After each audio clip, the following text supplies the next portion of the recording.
Introducing his background, I cannot but mentioning about yesterday's funeral a little bit, because actually yesterday we remember ex-president, former President Noon.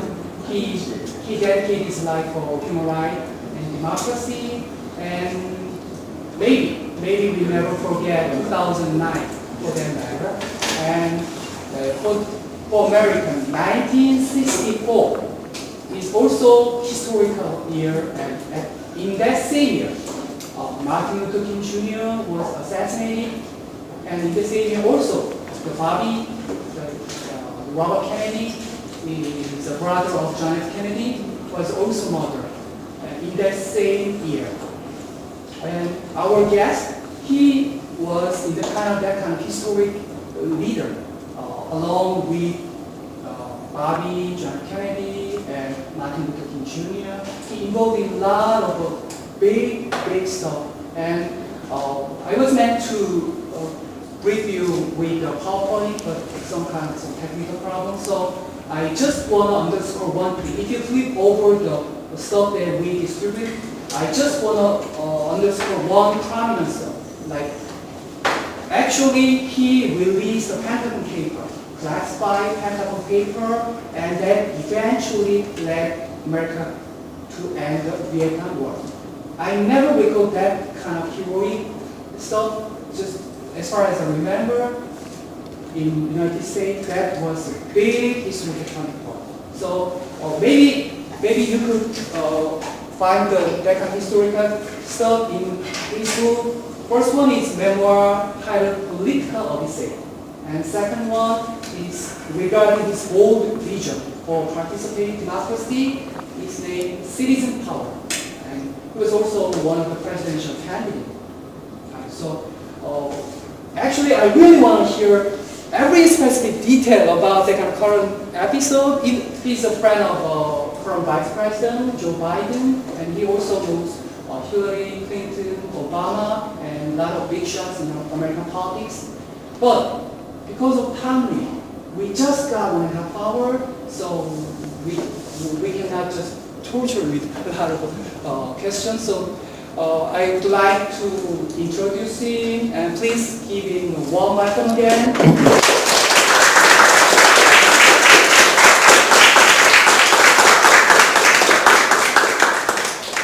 Thank you very much. Does the mic carry well enough if I speak like this, or do you want me to move the mic? Who was the gentleman that was working the mic with me? Okay, does that sound okay? Great, that's okay. Because we want to record it. You get very sensitive to recording devices because you know from experience that you have this audience, but then when somebody's recording, there's a potential much larger audience. And so I'm always happy to be recorded. When I'm interviewed by press people, they're always wondering, well, how will he react if I ask him, is it okay to record? Well, I always say, please record, because I don't remember what I say. And so I know that if he records, he'll have an accurate record. And that's very important, because I've learned a long time ago that it's important not to lie, because if you lie, you have to remember what you said. But if you tell the truth, just tell it. You don't have to remember what you said, just tell the truth. And life is a lot simpler that way. Let me point out, I want to, as briefly as possible, explain to why I'm here. Now, I understand this is an American Studies class, and I'm prepared to answer any question you want to ask me about American history, current American history, and immediate American history, which is what's going on today with the present administration, with Obama, and our foreign policy. And I would be happy to respond to any question like that. The only caveat that I will have is that I am very sensitive to the fact that I am a guest in Korea. And since it is being recorded, I don't want to offend the government. I'm very candid. And so I can so I can, when I talk about foreign policy, when I talk about issues, I rather talk about the United States policy. Now, if you can relate that to your foreign policy, that's your business. But I'm talking about American foreign policy, which I can do as an American citizen, and I'm very critical of it. And when I ran for president, I was very critical of it. And I'm very critical of our leadership. But first, let me tell you why I'm in Korea. What is important in my life, and I've devoted the last 25 years of my life, was to be able to try to figure out how we can improve the way we govern ourselves. Now, I have been in elected office for 16 years. I've been involved in politics since I was 15 years old. I'm now, by Korean standards, 80 years old. By American standards, I'm 79 years old. And so I've been occupied in various jobs on Wall Street. I've driven a cab while going to Columbia. I've been a stockbroker. I've been a real estate developer. I've really done a lot of varied things. What I enjoy most is I'm a knowledge junkie. I love to learn. And that's what I do most now in my old age, is acquire more knowledge, study and write. That's what turns me on. And so, but I also am a political activist. And I'm not afraid of authority. In fact, if I could give you one message, question authority. Always question what authority tells you. Because don't assume that authority knows what's going on. I'll give you one little vignette. Scoop Jackson was a very powerful senator, and I was a freshman. I'd been in the Senate for, 4 weeks. And he wanted my vote on an ABM for the ABM for the United States. And I was undecided. Now, I stayed undecided because I was getting a lot of attention, and I was a new senator, and I loved getting the attention. And so he says, oh, why don't you come and visit the president with me? So here I am, a new senator. I just come out of Alaska, and he's taking me to the White House, and I'm going to sit in the Oval Office with Richard Nixon and Scoop Jackson, and I'm sitting there, 38 years old, and I'm listening to him. And Richard Nixon is talking with Scoop Jackson. They're having fun with each other. And, you know, and I could tell I'm being played with a little bit. And so Richard Nixon proceeds to explain to me why I should vote for the ABM. Now, while he's talking, I'm listening to him. And all I could thinking is that, my God, this is the President of the United States. This is a major American policy. And he's not giving me any more information or rationale than what I read last week in a major article in Time magazine. Does that not explain something? We all assume that the people on top know more than you know. Forget that. They're so busy puffing themselves up, staying in power, they don't have half the time to stay as informed as you are. The President of the United States gets a briefing every morning. Oh boy, he's well informed. Get on CNN, get on Ariane, and you'll get a briefing. And that's the kind of briefing. Blip, blip, blip, blip. That's not a briefing. That's just knowing facts. That's not wisdom. That's not in-depth understanding of what's going on. They don't have time. They're too busy to go from one thing to the other. That's the leadership you have in representative government. Does it strike you odd that we've had representative government for 250 years and we still have a threat for a war? Do you realize that the Cold War is over? We were safer in the Cold War than we are today from nuclear attack. And I'm not worried about North Korea, to tell you the truth, from my point of view. Now, you may have a different take, but just look at, let me give you an example how things could run askew. Supposing Israel, with Benjamin Netanyahu, and if you know anything about him, supposing they do decide that they want to attack Iran. Now, you've got pundits that say they should in the United States. You've got some that say they shouldn't. Some say they can't. Some say they can. But supposing they do, in a burst of religious fervor, their defense minister loses his head one morning and they make an attack. Well, Iran can retaliate. They don't have nuclear, but they don't have to retaliate with nukes. They got enough weapons that they could really wreak havoc, okay? So Israel launches a nuke. What do you think Pakistan is going to do, a Muslim nation, if Israel turns around and launches a nuke? You think Pakistan's going to stick by? Well, Pakistan may launch a nuke. What do you think India is going to stick by if they see a nuke flying around somewhere? Do you think the United States is going to stick by? And all of a sudden, you have a world conflagration, a nuclear world conflagration. Anything is possible right today. It was a lot safer when you had two major entities. And so now with the proliferation, and who's at fault in the proliferation? Is it the small countries? No, it's the United States and Russia. Because everybody learned the lesson. Who are the major players in the nuclear area? The 5 members of the Security Council that are supposed to be protecting the world. Who have done the most testing? Do you realize that the United States has tested over 1,000 times nuclear explosions? 1,000? More than 1,000? And that the other 4 members and the United States have tested more than 2,000 times? So you want to put things in proportion? North Korea has done 2 tests. Well, put things in proportion.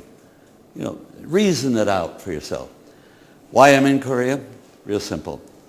I do not believe that representative government can handle the complexities of human society in the 21st century. And so I want to see a change. And I hope you see the need for a change. But what kind of a change can we have? Obama campaigned a change. Every politician I know, when they run against an incumbent, they run for change. And he was running against the establishment. He was a challenger. Change. And so what happened? Is he going to get change? Of course not. So Bill Clinton, when he ran for change. All politicians run for change because they figure out people want a change. The word change. That's it. That's as deep as it goes. It doesn't go any deeper. So, but is there possible change within the context of representative government? I could give you all kinds of logic and theory why change won't take place. But then look at the empirical evidence. You've got 250 years of representative government. Has there been any change? No. Now, what you have is how did representative government come into being? We Americans were in the forefront. We had the first written constitution and of course we Americans are so proud. We say, oh, it's been copied around the world, the American Constitution. So your Constitution is a copy of ours because yours is a copy of the Japanese, and it was American professors that wrote the Japanese and the German constitutions right after the Second World War. So why have people copied the American Constitution? It keeps the elites in power, of course. Those who control society want representative government because they've convinced the people on election day, vote for these small group of people, and then we'll control them because we'll put the money up to get them elected, and then they're part of the controlling elite. That's representative government. Now, what is the answer? There's only 2 venues for change. The government, where the problem exists, and the other's the people. Now, is it possible to bring the people into the operation of government? Well, of course it's possible. I'll give you one example, Switzerland. Last night I happened to be lecturing at a forum, and there was 2 Swiss citizens there, and we had fun. I sort of knew more about their government operation than they did, but they were so delighted that I was so proud because I eventually want to go live in Switzerland. You know, I've had it. I want to go live in Switzerland. I speak French, and so I want to live outside of Geneva. But so I'm explaining to them, in 1848, the Swiss copied the American Constitution, but they did something very unique. They brought the people into the operation of government as lawmakers in partnership with representative government. And so at the time, Alex de Tocqueville, a very, very perceptive sociologist, said, won't work. This country has got 4 religions, 4 cultures. You know, they're poor as all get out. 4 languages, never work. From 1848 to this very day, they've lived in peace. And from 1848 to today, they've become, on a per capita basis, one of the wealthiest people in the world. And what do they have that nobody else has in the world? They have a partnership between representative government and direct democracy. That's the only thing that distinguishes them from any other country in the world. Now, that should be instructive. But the problem is the Swiss are insular, and they never realized they had something very unique. And the problem also is that the methodology of their system will not be replicable around the world. It works for the Swiss, and they're unique. And so what I did, and I've lectured in Bern, I've lectured in Germany. Germany and the United States and several other areas have direct democracy at the local level. It's not very good in operation because lawmaking is a very serious activity and must be very deliberative. They must have procedures. And so what I did is to study the process and write a law that was applicable for the United States. And it's called the National Initiative for Democracy. And what it is, it's a constitutional amendment to change the Constitution in the United States by the people. Congress would never enact this. By the people, and then at the same time enact a law that would put in place procedures so that the country of 300 million people, the people could become lawmakers. And the whole package of this proposed legislation was about 5,600 words. Now, I ran for president in order to bring that to the attention of the American people. Unfortunately, what really causes me emotional heartburn, so to speak, is war and peace and issues like that. So in the course of the presidential campaign, I got involved in these other issues, and that's what the media understands. The media does not understand what I'm talking about in terms of governance, nor do the politicians. I could make the speech that I'm making to you now to the Congress of the United States, and they wouldn't understand it. They would not understand it. They do not have the capability. They're intelligent. They do not have the capability to put aside their take on their office to understand that the people are more powerful than they are and are more intelligent than they are as a group, as a constituency. They cannot accept that emotionally. And that is a fact.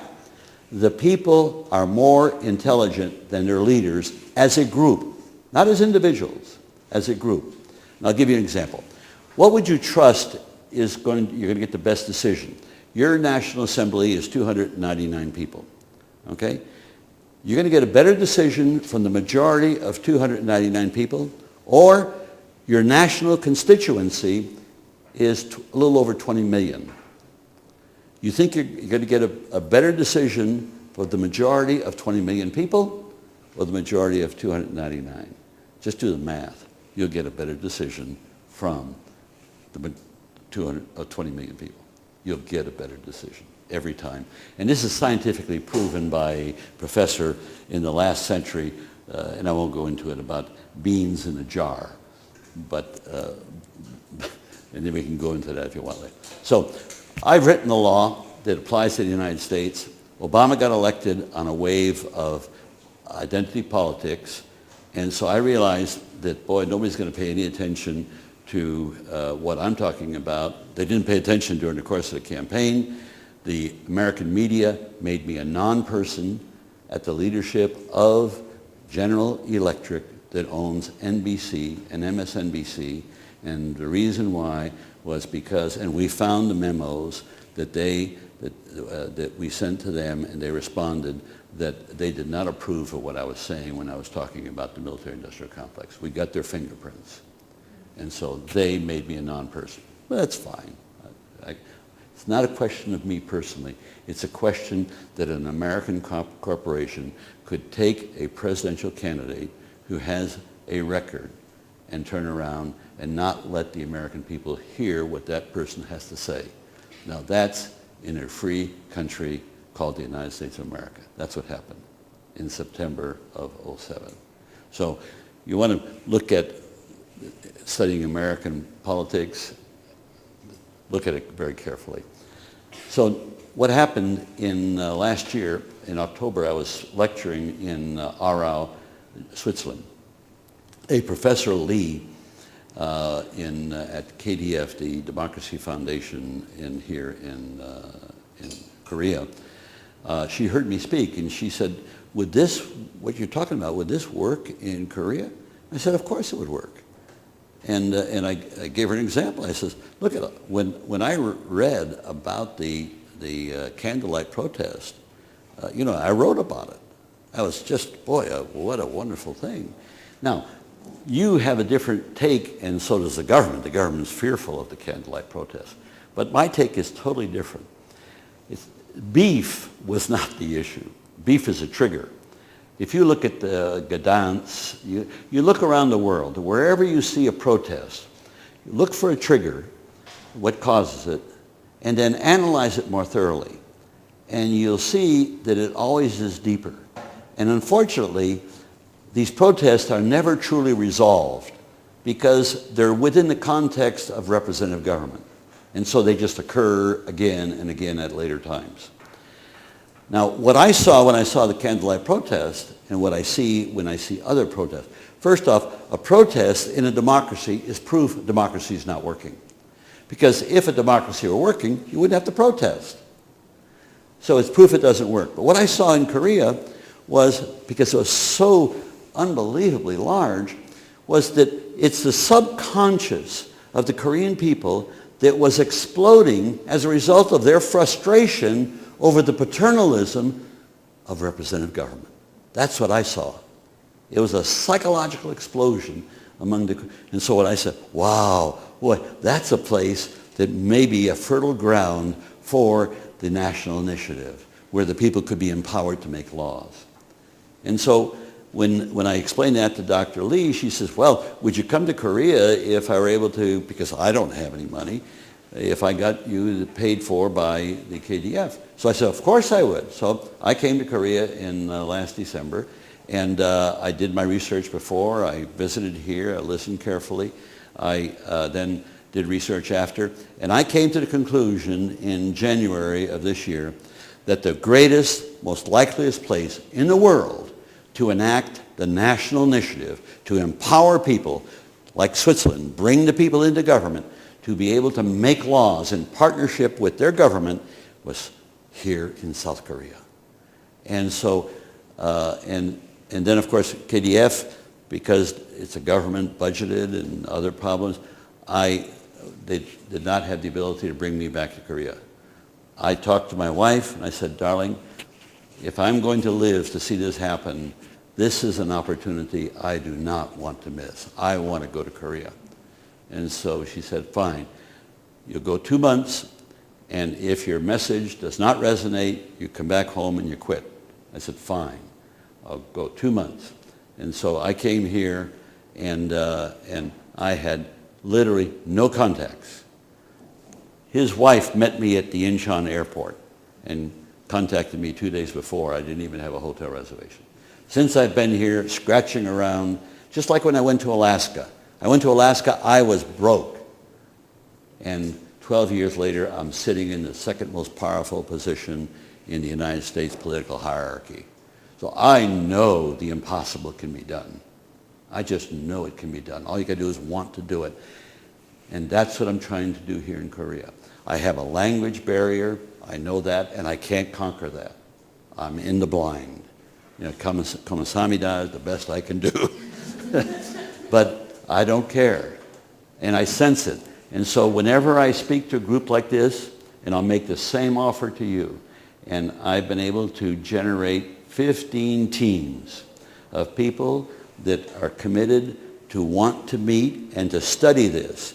What I'm trying to get started is a movement, not a protest movement, an educational movement, to educate and learn about this law that I've drafted so that it can become a Korean proposal, proposed by Koreans, and make the changes so that it fits culturally with you and you're comfortable with it and you're knowledgeable about it so that you can sell it to other Koreans. And then when we have enough Koreans that want it, we'll negotiate with the Central Election Authority in Korea and ask them to put it before the Korean people to be able to vote for it. And when they do that, then the Korean people will be empowered to make laws, and then you will have something unique. You will have a model for the rest of the world to follow. And I would predict you produce the Korean National Initiative in Korea, and within 10 years, not 3 years, 3 years, you will have half the G10 countries of the world that will copy you. That fast will it go around the world. The people of the world are just crying out. Just look at the protests. The minute it succeeds in Korea, because I will be here as a counselor, advisor, whatever I can do, then as soon as it's done here, man, I'm off to Italy, I'm off to France, because I know the Italians are fed up to here with their government and their politics, and I know the French are the same way. I've spoken in both countries, and they have had it up to here. And so, but stop and think what I'm saying. Koreans can turn around and change the paradigm of human governance. That's what this is all about. Changing the paradigm of human governance. And so Koreans can be the new foundation for human governance. Koreans can take be in the pantheon of human civilization along with the Greeks, the Romans, the American revolutionaries, the colonists, and the Swiss.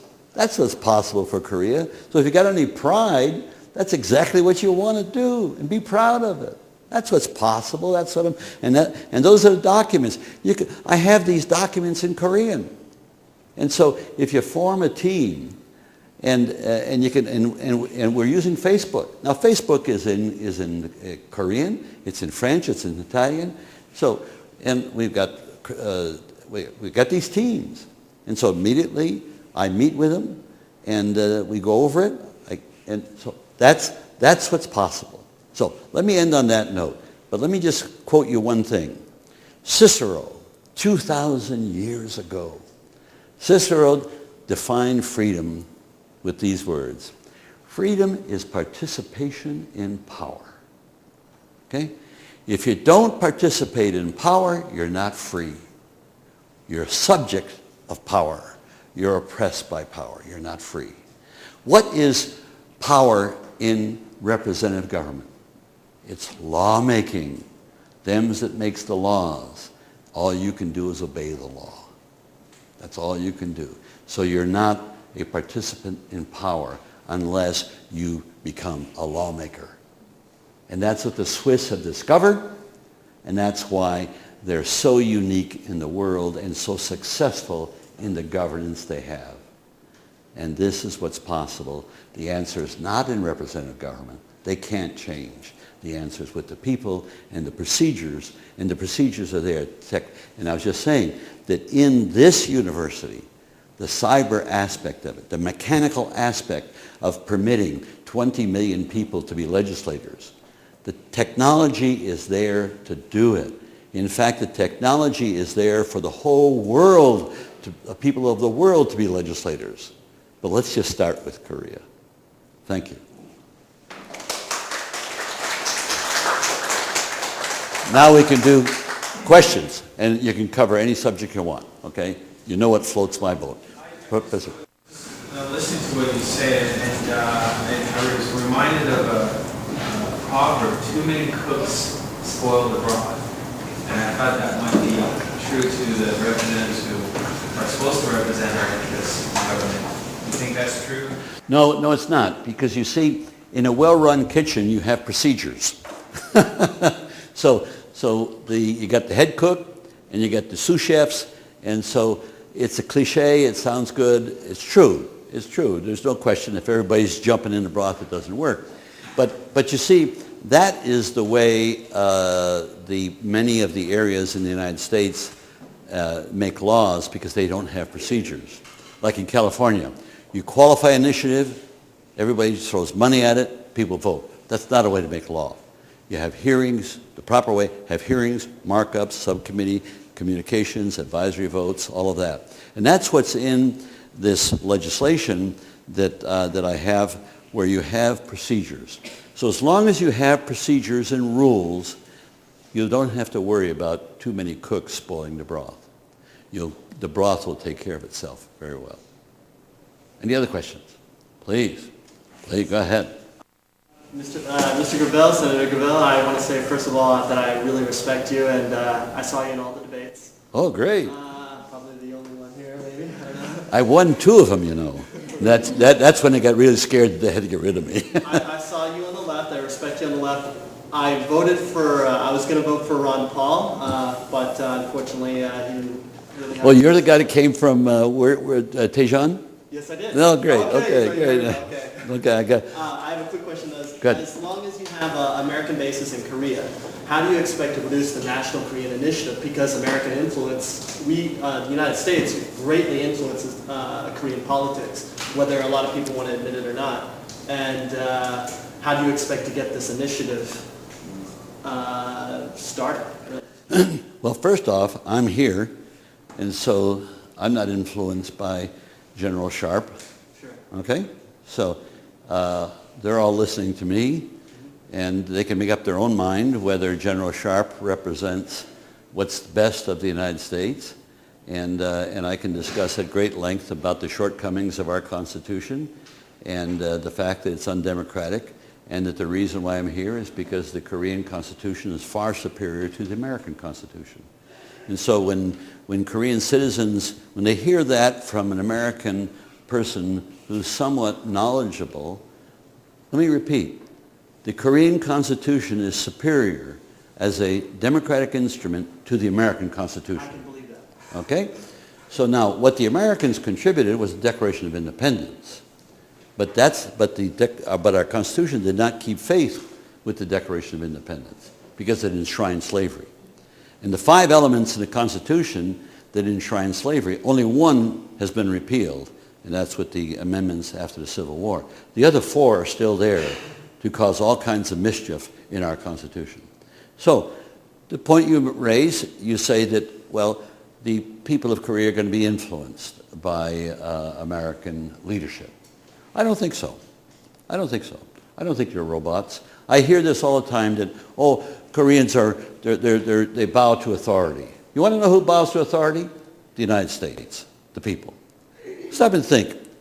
What kind of people turn around and spend more on defense than all the rest of the world put together, and nobody's protesting in the streets? There's nobody going to attack the United States. Bin Laden, terrorists, that's criminal activity. You know, we had an American do it in Oklahoma City. So what's the big deal? It's criminal activity. It is a big deal. It's criminal activity. It's not a war. And so, but there's no protest in the United States. There's protest here. There's protest here. What does that mean? Does that mean that the Koreans are all regimented? Are they all listening to the generals and the military? Here, are we all, raise your hands, all of you, any of you that are frightened that Kim Jong-il is going to attack you tonight. Nobody's ready. Okay, now listen to the American generals and the military. They're all at the ready. Well, aren't you people at the ready? Why don't you hide under the desk? He's going to launch a missile. Do you see what's going on? That's how the United States lives in fear, because we have been militarized for the last 50 years in the United States. That's what President Eisenhower was warning us, that when military join corporate America, they are able to eclipse our democracy, and it's been done. I, as a presidential candidate, was denied a voice by corporate America, and not one other politician objected. Not one NGO organization objected. I objected. Thank you. Well, I had other friends that objected, but that's not a voice. Mainstream media just, boy, they were happy to get rid of me. But so, no, don't prejudge the Korean people. You want to see how the Korean people My first judgment was when I saw what happened with the candlelight protests. And that's a protest. That's not the way to win. You don't win with protest. You win with knowledge. Knowledge is power. And what I want to do is use my voice to induce people to join a team to educate themselves. And then once you have knowledge, you share the knowledge, and it's infectious. It's much better than swine flu. It just goes around, and people with knowledge, they will change. And that's what we can do in Korea, is with this knowledge, and then anything is possible. And as I was telling, one thing will happen. We'll hit critical mass.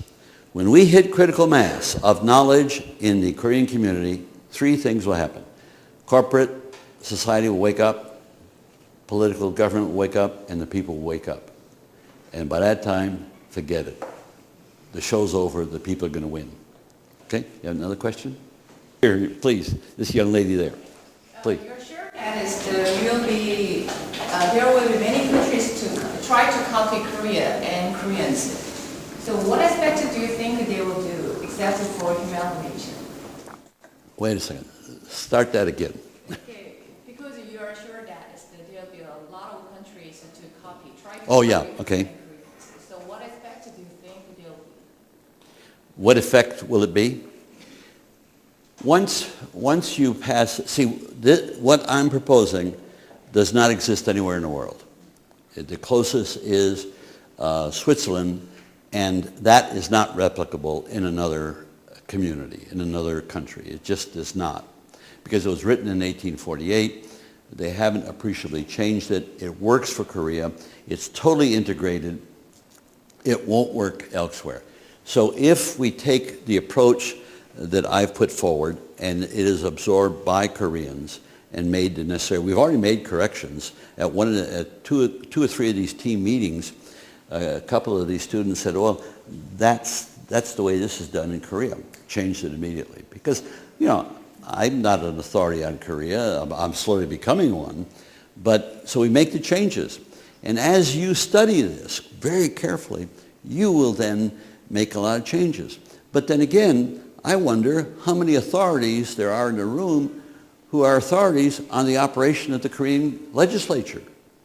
How many of you have been to the local city council meeting in Seoul? You say, I bet you. How many? Raise your hand. Who's been to a city council meeting? Well, but you see, I'm talking about the fact that I'm going to make you a lawmaker so you can make laws at the city council level, at the province level, at the national level. And you don't even have experience as to how it's operating right now. So you see the difficulty of what's involved, the education, the teams. The first thing that I tell the teams is, fine, I'm going to go over this word for word, explain every little thing there's not a word in this law that got there by accident. It took me 7 years to write this law. Trial and error, vetting it. It took me 3 weeks to take the American law and transfer it into a Korean law. So now it takes study. I have this background. People that I'm working with, you don't have this background. And that's the reason why I want to work with you, because you don't have to reinvent the wheel. I will help guide you in this area. But I can't guide you in Korean area. You got to guide yourself. You got to educate yourself. You see, that's where the synergistic aspect of this comes about. Now, once that happens, and then you'll have a model. The model is not that different. Legislative bodies worldwide are essentially all the same. People introduce legislation. You have a process to study the legislation, to find out how people who are being represented in the body feel about the legislation. That's a hearing. The study process is a markup process, generally done by subcommittees or committees. And then they have, at the committee level, they have votes. They have methods of communication that are paid for by the legislative body. It's all government money. I do the same thing with this. That everything, the only thing that causes a citizen to put up money is the qualification process. Everything else is paid for by government monies. because that's just the way the legislature functions. So why not enjoy the same rights? You're going to become a lawmaker. You're going to enjoy the same rights as a lawmaker that's sitting in the National Assembly, and the same privileges. And that is, you'll have help, you'll have hearings, you'll have markups, you'll have communication. I'll give you an example.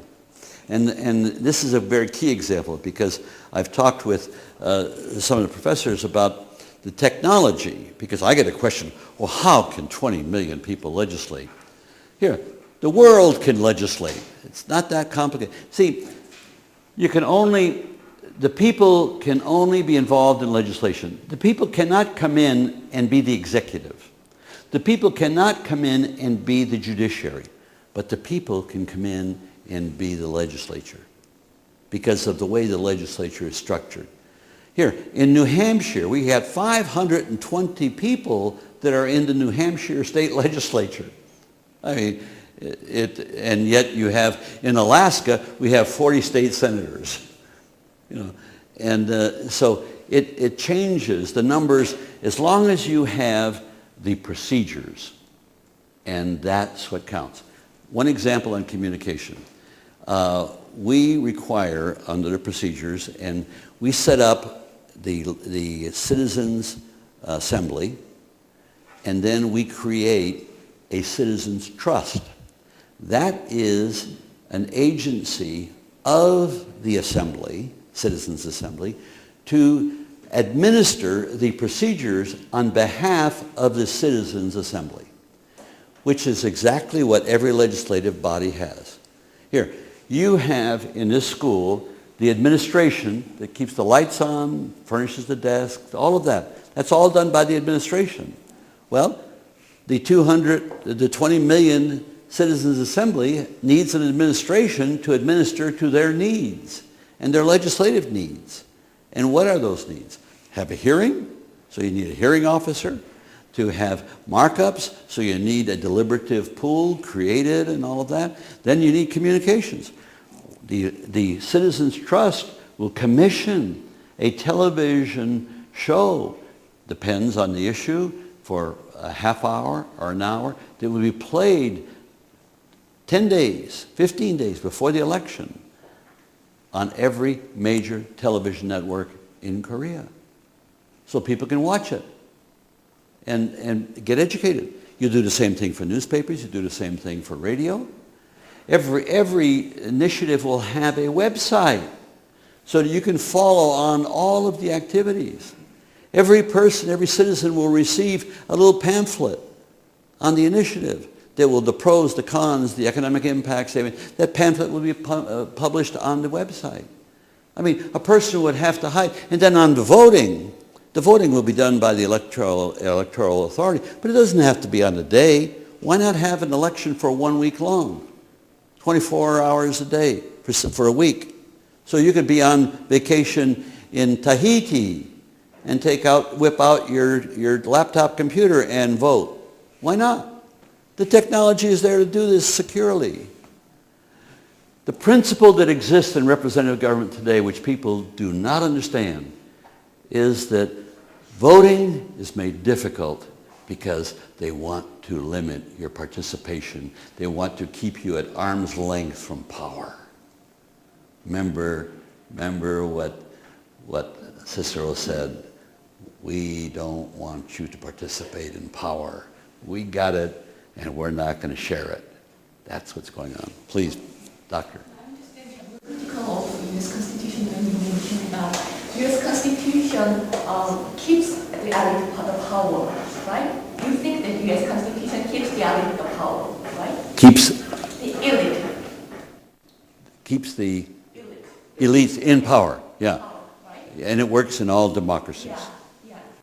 And then when you mention that we need to empower the people, do you think that you argue for the change of the U.S. Constitution?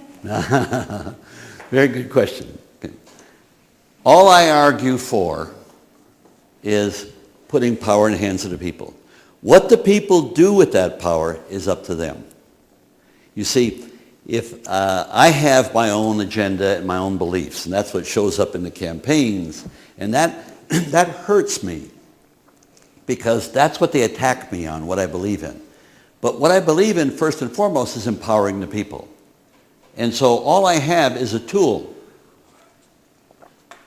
So, and I fully understand logically that there's no way as a human being that I understand all of the unintended consequences of what will happen when the people have power. I do know this. I have unreserved faith in the people. Because I love history. I read history. That's the only thing that I read. I read current affairs and I love history. And so I read world history all the time. And so, and I see, and the reason why we make the same mistakes over and over again, because we forget history. There's nothing new going on. And so what will happen with the people is that they will, whenever we've seen the people involved, well, let me approach it this way. We have human nature in us. We have good and we have bad. There's nothing that I'm suggesting that changes human nature. Nothing. This won't change human nature. But I have observed one thing in my life, is that if I put a tool in your hands that's a good tool, you will act better than before. If I put a bad tool in your hand, you will act worse than before. So this is a tool for human governance. And I have enough faith in human beings that if they can govern themselves better, they'll do a better job. Because that touches on the issue, will the majority oppress the minority? Because this is majoritarian rule. And this is the essence of governance. And when people say, well, we give the people the power, will the majority oppress the minority? Yes. I don't have an answer to that, and there is no answer to that. Thomas Jefferson made an interesting statement. The majority protects itself by its very numbers. The minority is protected by law. We are a civilization of law. And that's what's so important. That's the reason why I'm such an admirer of Solon, 595 before the Common Era, where he put forth the concept that out there is the law. We contribute and we make the law. And then we stand back and we obey the law. But we contribute to the law. Now, in representative government, they make the law. We don't contribute to the law, but we obey it. We have to obey it. And Solon that's the reason why he was so great. So I don't know if I'm truly answering your question, but I don't know and don't claim to know. I do know, I do know this. Empirically, I've looked at the history of Switzerland, the only nation that has it, and it has worked miracles. When you go to Switzerland and you read the newspapers, the politicians are not on the front page. In fact, it was a revelation to me. I'm going through the French newspaper, and where's the political news? It's in there with the sports section. It's not on the front page. In the United States, politicians are on the front page. They're the powerful people. Isn't it interesting? When I saw that phenomena, I knew that the culture had changed, that there's a different balance. And so that's the only proof I have. In the United States, there have been studies. The states that have direct democracy are better governed than the states that don't. Now, there's a big controversy going on in the United States over California and the fact that it's bankrupt. Okay? I'm in a process, and I have to finish a major paper on that subject because it is all messed up. People really don't understand what's going on. You see, they see California as bankrupt. The United States is bankrupt. The difference is the United States can print money with a machine. California cannot print money with a machine. And so they look at that problem without looking at the real problem, which is the federal problem, the national problem. So all this is a tool, nothing more. See, that's the reason why I'm not offending any government. And I'm not saying, hey, what this is, it's really democracy. And so if you believe in democracy, then you've got to believe that, and all I'm saying, I have faith in you. I have faith that if I give you the right tool, you'll do a better job. Now, let me explain another facet that's very important. Representative government is a device to maintain people in civic adolescence. Let me repeat. It's a device to maintain us all in civic adolescence. Because what is adolescence? Adolescence is, I want that, but I don't want to pay for it. I want this, but I don't want to sacrifice for it. That's adolescent behavior. Okay? So in our system of representative government, I give the power to old Kim here. He's supposed to now do it. If he doesn't do it, I blame him. Don't blame me. I put him in power, but it's his fault. So there's no way that I take responsibility. So what happens is you're always blaming somebody else. So the next guy comes along and says, I'll bring change. He doesn't bring change, so you blame him. You're at fault because you didn't reason enough and recognize that they will always lie to you in order to get to office. They'll tell you what you want to hear. And so now, how do you become an adult? Well, those of you that are going to have children later on, I'll tell you, I've got children. You give them responsibility. And they'll make mistakes. You hope they don't make any big ones, but you give them responsibility. Now, what do you think of a political system that never gives anybody responsibility? In fact, takes responsibility away. That's the reason why representative government encourages civic adolescence. And so if the people start making laws, they will grow up. They will become civic adults. They become more mature. Now what happens when human beings become more mature in one facet of their lives? Then in the other facet of their lives, they will act more maturely. In their marriage relationship, they'll be more mature. In their spiritual lives, they'll be more mature. They'll be more mature in the institutions. Because when you're crippled immaturely within the polity, it cripples you in all other facets of life. Does that begin to help? All I'm talking about is a tool, nothing more. You can use it for good, you can use it for bad. And I have enough faith that people will use it for good. Right, another question. How are we doing time-wise? I'd like to give you time to replace the video tape. Oh, yeah. You running out of tape? 지금 가시죠. Okay, well, I'm going to take the stage for a second. Yeah. take the stage. 지금 I'm easy. 완전히 가세요. Okay, sir. Here, we already did this. We're ready? Yeah. Okay. Good. 아니 한마디만 하면은 내셔널 이니셔티브가 무슨 뜻이냐면은 국민 발의제라는 거예요. 혹시 이해가 혹시 안 되시면 국민 발의제 풀풀이해서 이제 직접 우리가 만든 거. I'm translating you national initiative. Yeah. Yeah, go ahead. Okay, good. I assume that because of my English that and our differences in communication, that probably about 75%, that's optimistic, is what you understand of what I'm saying. Is that a good assumption or a bad assumption or optimistic or what? Let me ask this question. How many of you think that you understood 50% of what I said? Raise your hands. Okay, okay. All the documents that I have here are in Korean. And you can go, you can go to my website, mikegravel.us. And you'll have, is it that on that sheet? Yeah. Okay, they've got all that.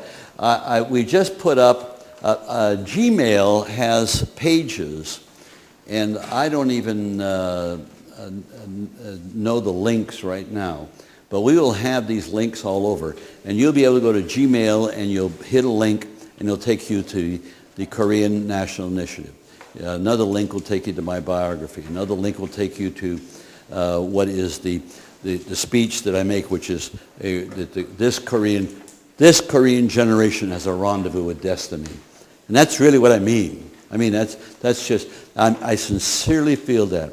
You have an opportunity to change the world. And that's what I want to do. I want to help you change the world. Because I want to change the world. God darn it, we got to change it. Right now it's in trouble. It's in trouble, and it's going to get worse. It's going to get worse if we don't change it. Okay? Next question. Any other question? Come on. Please. Well, he's always got one. We're going to just take one final question. One final question. Okay, we'll take one. Let's see. I'll do this. We'll take two final questions. Certainly one for him because he came all the way from Daejeon to ask another question. Wow. But any other.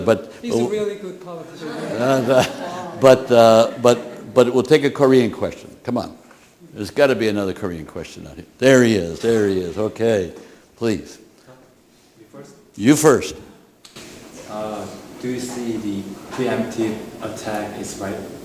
Which is, this is for nations or the groups? You said,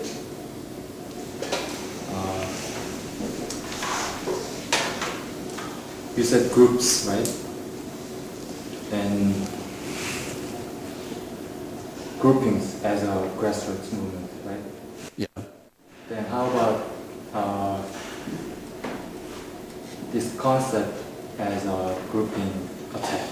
I mean, when you have a good group, one group, the perfect group, then you attack the other groups, which are, you think, bad. No. Let me answer the question this way. I don't use the approach of attack. I've been in the military, and obviously I'm an aggressive kind of person. During the course of the presidential debates, this is the best example I can give you. In the course of the debates, accidentally, I was last, and they asked the question, the anchor asked the question, they asked it of all the presidential candidates, and who are our enemies? Meaning, who are the enemies of the United States of America?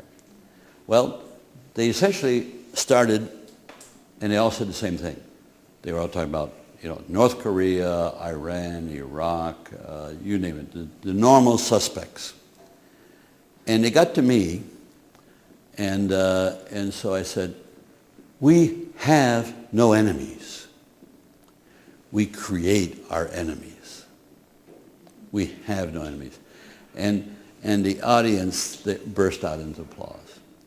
And it's true. We don't have any enemies. You create your enemies. And so if there's a person who thinks he wants to be your enemy, leave him alone. But if you attack him or you confront him, you're now going to legitimatize his effort to be an enemy. Now, it doesn't mean that you're a benign pacifist. I'm not a pacifist. If somebody's going to try to kill me, I'll defend myself. Don't worry about that. We live in a very dangerous world, so I'm not foolish. But I do know that we don't have to. Here, the way we arm ourselves today, we have a table. We have the table full of guns, and a thief comes in. How many guns do I need to defend myself? One will suffice. One good gun will suffice. I don't need the rest of the guns on the table.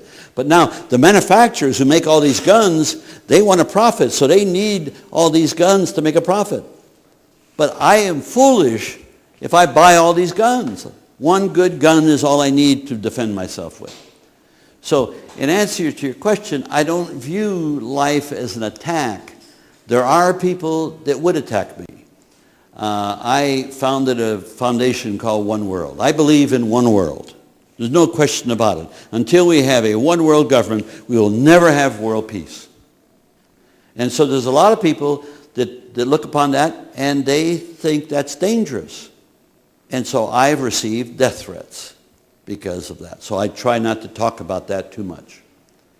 And so that's the reason I changed the name of the corporation from One World to Direct Democracy. But I'm not foolish. I take my precautions. But I recognize that there are a lot of people that are insane, and I recognize that as you become more of a celebrity, there are people that are just a little mentally unbalanced and would want to kill you just because you're a celebrity. You know, this is what life is. But that's not the way we need to live. You know, we can dictate the way we want to live. And I'm always reminded of a very interesting cliche. Cowards die 1,000 times. The courageous only die once. and that's the way I've lived my life. You know, and this is an old cliche. None of us are ever getting out of here alive. And so we do what we do. And Joseph Campbell, a great philosopher, had a statement, follow your bliss. And this is a great advice to you. As students, I want to, not all students, but I want to give you two pieces of advice as I close before I... You learn from your mistakes. You never learn from success. When you succeed, you think everything you did was right. But when you fail, you examine. That worked, that didn't work. That worked, that didn't work. And you put aside what didn't work. So failure is a very important part of success. The thing that troubles me right now in the United States is it appears that Obama has never had a failure in life. I would feel more comfortable if he had a failure. Jack Kennedy had the failure of his physical problem. But what really made Jack Kennedy successful and may have caused his assassination was the fact that the Bay of Pigs occurred early in his presidency, and from thenceforward he never trusted anybody in the military or in the highest reaches of government. He took his own counsel, he and his brother. He didn't trust them because he was misled once, and that's really all it took for him. And that matured to the point and he made a speech in the year of his assassination in May at American University. And it was such a speech calling for peace that Khrushchev duplicated it and made it had it read all over the Soviet Union. And that was the catharsis that changed Jack Kennedy. Maybe Obama will change. I hope. But I have more hope that by putting a tool in the hands of the people, then we'll see some real change. And your last question. Yes. And to add on to what you just said about Obama, I remember hearing you saying that just a long time ago in the YouTube videos that Obama wasn't going to be about change. And I agreed with you. He was not going to be about change. He said that he's going to be about change. He's tried to demonstrate that in just about every campaign he's done. But when you look at what he's done with torture, when you look at what he's done with foreign policy, when you look at what he's done with... What's your question? Okay, so anyways, how do you expect the misinformed society, the U.S. citizenry, to make such important decisions? You're talking about putting power in their hands, but they're misinformed via GE, via all these other corporations. How? That's a very good question, and that applies here to Korea, because you have the same problem in your communications in society. The answer is, if you look at the way this law is drafted, there's a process of communications that it doesn't make any difference what the media says or does. It doesn't make any difference if the wealthiest person spends a zillion won on one side of the initiative or a zillion won on the other side of the initiative. People are very interesting. Once they identify their enlightened self-interest, they will vote for that. The people cannot be bribed. They really can't. Governments can be bribed. Legislatures can be bought and sold, but you can't do that to the people. The people, on a majoritarian basis, will always vote their enlightened self-interest. And I can cite you initiatives in California and in other parts of the world where that's exactly what happened. People identified. Now, if what they identify is what a large interest group is for, fine. But it's what they identified as their enlightened self-interest. And so what we need to do, and that's why I am really very appreciative of this opportunity to meet some key people in this institution, and I will come back because this institution is going to be very key to the mechanics of the technology that will affirm to the Korean people that this is going to be a cakewalk technologically. And I'm not exaggerating. It's a cakewalk technologically to permit the people to participate comfortably in making laws. Comfortably in making laws. It's not, people say, oh, you're going to have to work hard. No. Switzerland, people vote maybe 4 or 5 times a year. I always tell people, you want to have a test? Make a list of what you think are the national issues in Korea. Now, I make a list for the United States. I have trouble coming up with more than 20 issues. So that means, in the first year or so, what are we going to be voting on? Because once you vote on that problem, that's settled. You may come back and vote on it again 10 years later, but that's settled. So once you begin to solve and put your house in order, there's less and less things there'll always be problems. It comes with maturity, education. But you're not going to have the dearth of problems that you have. And you don't have to worry that you're going to have 20 million pieces of legislation. The procedures are there to preclude that. It just won't happen. So let me close on this note. Just remember Cicero, 2,000 years ago. You want to be free, you've got to participate in power. Power is lawmaking. And that's all I'm talking about. This is a possibility to change the paradigm of human governance. And if any of you want to create a team at this university, then I have a sheet of paper in my briefcase that you can come up here and sign your name and your telephone number and your email, and you will be part of a team at this university. And you'll be part of history, because that's what this is. There's nothing like this going on in the world, I can assure you. I've been around the world. And so you'll be a part of history. And Koreans will be in the forefront of history with this undertaking. It's up to you. I'm doing the best I can. And all I can do is thank you. Thank you very, very much.